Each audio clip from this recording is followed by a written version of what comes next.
पति पत्नी की दिल को छूने वाली कहानी। मेरे पति पेशे से एक इंजीनियर है। मैं उनसे उनके स्थिर शांत स्वभाव के लिए प्यार करती थी, और जब मैं उनके चौड़े कंधों पर अपना सिर झुकती थी तो मुझे गर्मजोशी और अजीब सा सुकून का एहसास होता था। 3 साल प्रेम लाप और अब शादी के 2 साल बीतने के बाद मुझे यह स्वीकार करना होगा कि मैं इससे थक गई हूँ।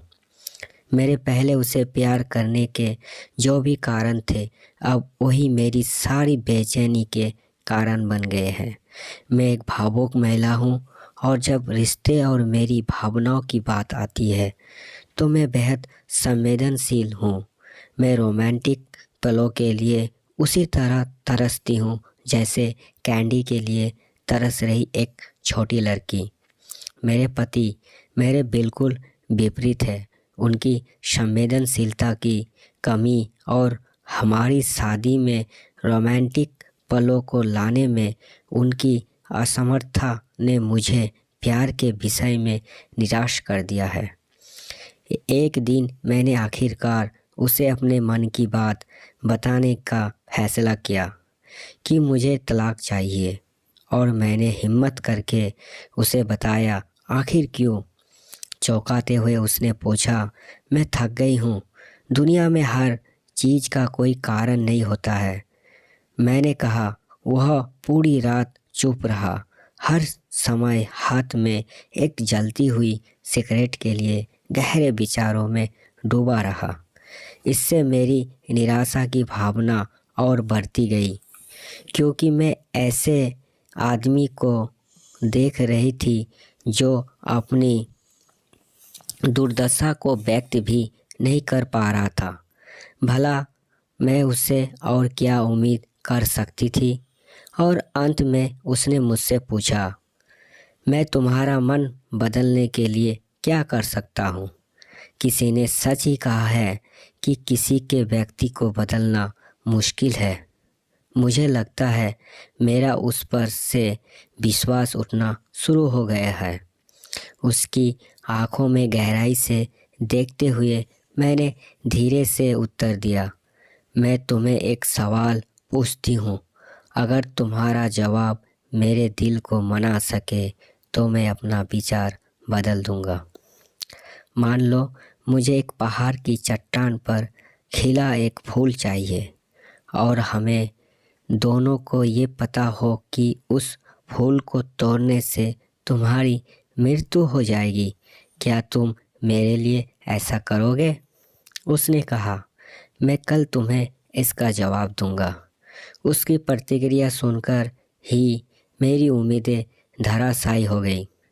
मैं अगली सुबह उठी तो पाया कि वह चला गया था, और सामने के दरवाजे के पास खाने की मेज पर दूध के गिलास के नीचे उसकी खुरदरी लिखावट के साथ कागज़ का एक टुकड़ा पड़ा था, जो पढ़े जाने पर ये बातें बयां करता था। पति की पत्नी के लिए दिल छूने वाली चिट्ठी। प्रिय, मैं तुम्हारे लिए वह फूल नहीं तोड़ूंगा, लेकिन अगर तुम चाहो तो मैं तुम्हें इसके पीछे का कारण ज़रूर बताना चाहूँगा। यह पहली पंक्ति पढ़ते हैं मेरे दिल के हजारों टुकड़े हो गए। फिर मैंने पढ़ना जारी रखा। जब तुम कंप्यूटर का इस्तेमाल करती हो तो तुम हमेशा सॉफ्टवेयर प्रोग्राम को गड़बड़ कर देती हो। अंत में तुम स्क्रीन के सामने बैठकर रोती हो।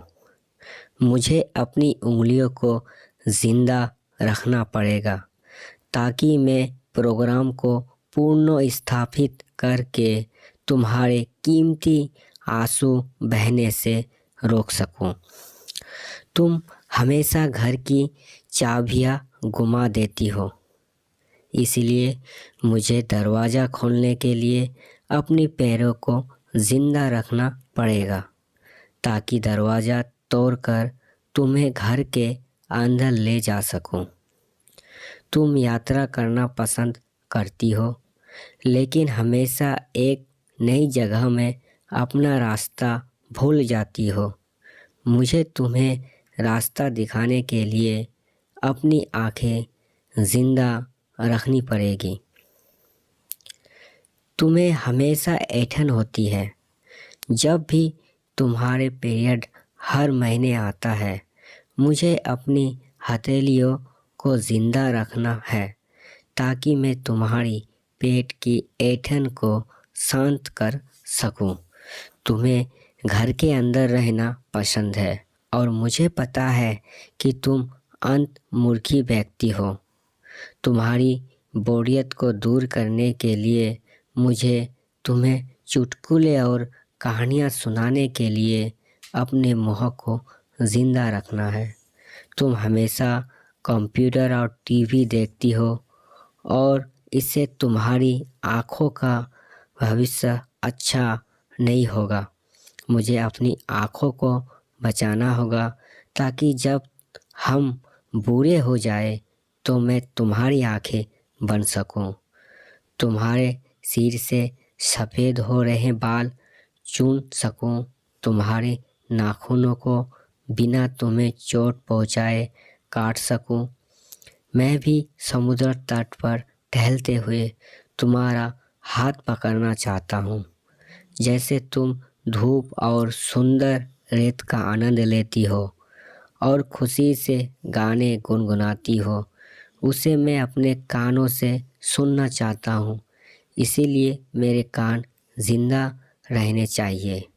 जब तुम नहा के निकलती हो तो तुम्हारी भीनी भीनी खुशबू को महसूस करने के लिए मेरा नाक जीवित होना चाहिए। इसलिए मेरी प्रिया, जब तक मुझे यकीन नहीं होता कि कोई है जो तुमसे इससे अधिक प्यार करता है, मैं तब तक उस फूल को नहीं तोड़ूंगा। और जिस दिन ऐसा कोई आया तो तुमसे इससे अधिक प्यार करे, मैं खुशी खुशी उस फूल को तोड़ लूँगा। यह पढ़ते ही मेरा आंसू पत्र पर गिरे और उसकी लिखावट की स्याही धुंधली हो गई। मैंने उसे पढ़ना जारी रखा। अब जब तुमने मेरा उत्तर पूरा पढ़ लिया है, अगर तुम संतुष्ट हो, अगर मैंने तुम्हारे दिल को मना लिया हो, तो कृपया सामने का दरवाज़ा खोलो, क्योंकि मैं बाहर खड़ा हूँ तुम्हारी पसंदीदा ब्रेड और ताज़ा दूध के साथ। मैं जल्दी से दरवाज़ा खोलने के लिए दौड़ी और उसके चिंतित चेहरे को अपने हाथों में कसकर पकड़ा और चूम लिया और उसकी बाहों में समा गई। अब मुझे पूरा यकीन हो गया कि कोई भी मुझसे उतना प्यार नहीं करेगा जितना वह करता है, और मैंने फूल को ना ही तोड़ने का फैसला लिया। यह जीवन है और प्रेम है। जब कोई प्यार से घिरा होता है तो उत्तेजना की भावना दूर हो जाती है और वह उस सच्चे प्यार को नज़रअंदाज कर देता है जो शांति और निरसता के बीच में होता है। प्यार सभी रूपों में प्रकट होता है, यहाँ तक कि बहुत छोटे और सूक्ष्म रूपों में भी इसका कभी एक मॉडल नहीं रहा है। यह सबसे नीरस और उबाऊ रूप में भी हो सकता है। फूल और रोमांस प्यार का हिस्सा हो सकते हैं, पर प्यार नहीं। दोस्तों, ये कहानी आप लोगों को कैसे अच्छी लगी, प्लीज़ लाइक और कमेंट और सब्सक्राइब करना ना भूलें।